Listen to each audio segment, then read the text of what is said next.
मैं प्रोफेसर सविन सिंह अपने भूगोल की व्याख्यान माला में आप सभी का स्वागत करता हूं। आज हम मानसून के उत्पत्ति से संबंधित तापीय संकल्पना पर चर्चा करेंगे। Today I'll discuss the thermal concept of origin and mechanism of monsoon। इस तापीय संकल्पना का प्रतिपादन हैले महोदय ने 1686 ईस्वी में किया था, जिसके दो मुख्य आधार बताए थे। नंबर 1, ग्लोब की विषम संरचना, अर्थात ग्लोब पर स्थल और जल का असमान वितरण। नंबर 2, महाद्वीपीय और महासागरीय भागों का मौसम के अनुसार विभिन्न दरों से गर्म होना और ठंडा होना। Halley propounded his concept of origin of monsoon, the thermal concept, in the year 1686. According to him, there are two basic factors which govern the origin and mechanism of monsoon. Number 1, heterogeneous character of the globe, meaning thereby uneven distribution of land and water surfaces. Number 2, differential rate of heating and cooling of the land and water surfaces in different seasons.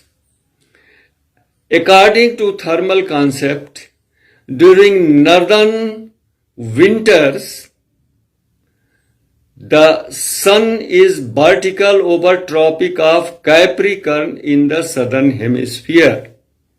That is called winter solstice, when the sun is vertical on Capricorn on 22nd of December.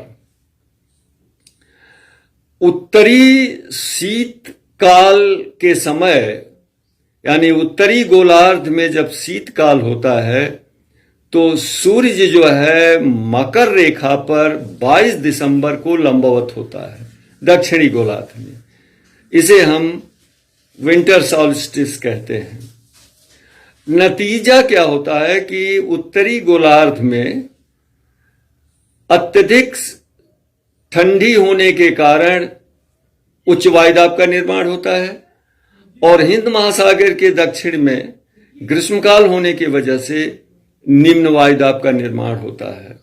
During northern winters there is a high pressure because of intense cold, and there is a low pressure in the southern hemisphere because of summer season.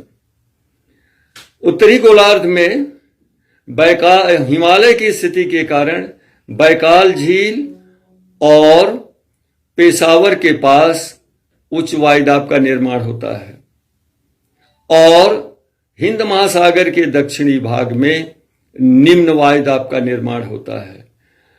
वायु संचरण के सामान्य नियमानुसार उच्च वायुदाब से निम्न वायुदाब की तरफ हवाएं चलने लगती हैं। As per rule of air circulation, winds start blowing from high pressure to low pressure areas. That is from Asiatic high pressure to Indian Ocean low pressure. ये ही हवाएं जो होती हैं वह दक्षिणी पूर्वी और दक्षिणी एशिया में जाड़े की मानसून होती हैं। These are called the winter monsoon in Indian subcontinent. They blow from northeast to southwest.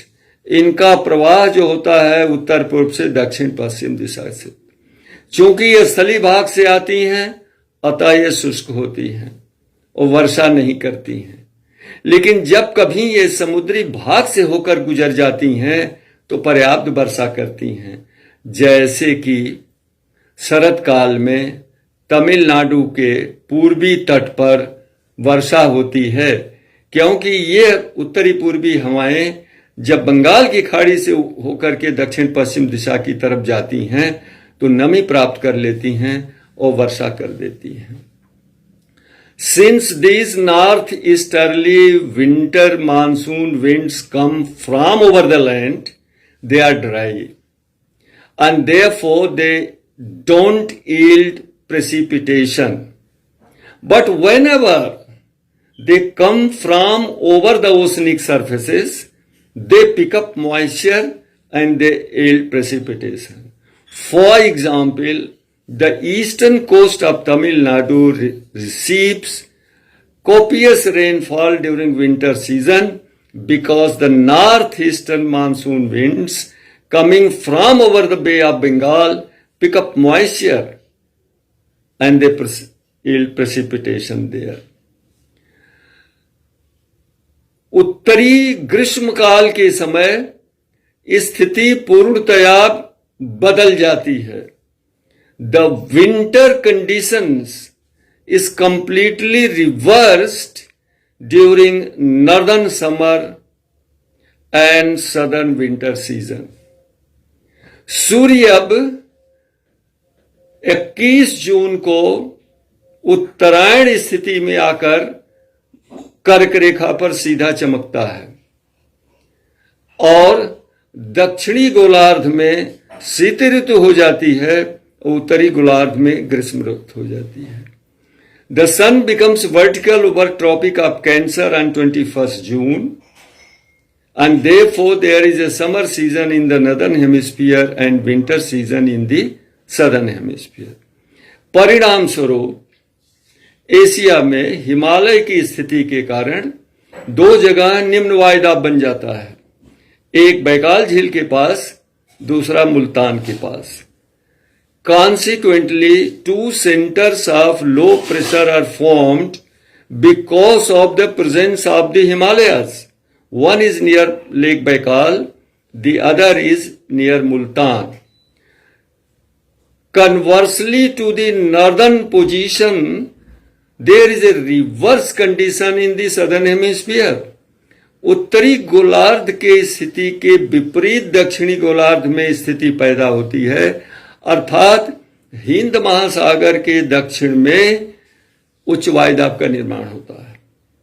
There is high pressure in the southern Indian Ocean, so low pressure centers in Asia and high pressure center in the Indian Ocean. अतः अब हवाएं जो है दक्षिण से उत्तर की तरफ चलने लगती हैं। Consequently, with the result, winds start blowing from south, that is the southern part of Indian Ocean, to the north, means towards Indian subcontinent. The moment these winds cross over the equator, they turn northeastward and become southwesterly as per rule of Ferrel's law and effect of Coriolis force.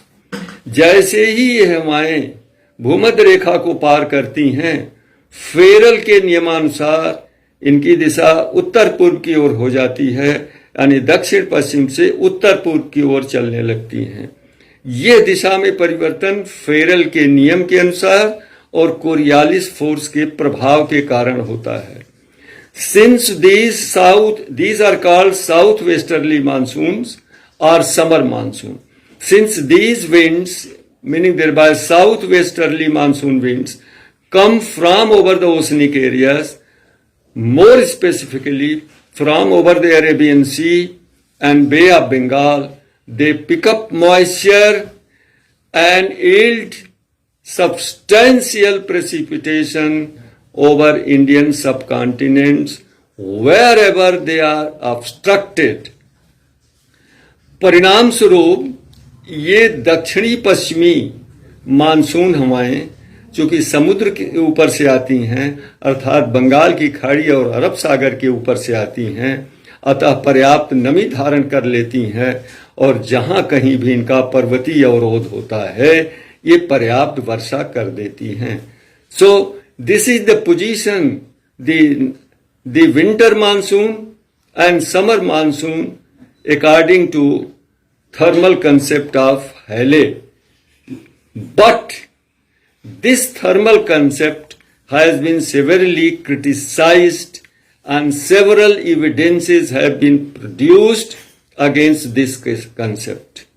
हैले के monsoon की उत्पत्ति के इस तापीय संकल्पना के विपरीत कई प्रमाण प्रस्तुत किए गए हैं और इस संकल्पना का पूर्णतया विरोध किया गया है, खंडन किया गया है और इसको अस्वीकार किया गया है। इसकी चर्चा हम अगले वीडियो में करेंगे। थैंक यू, धन्यवाद।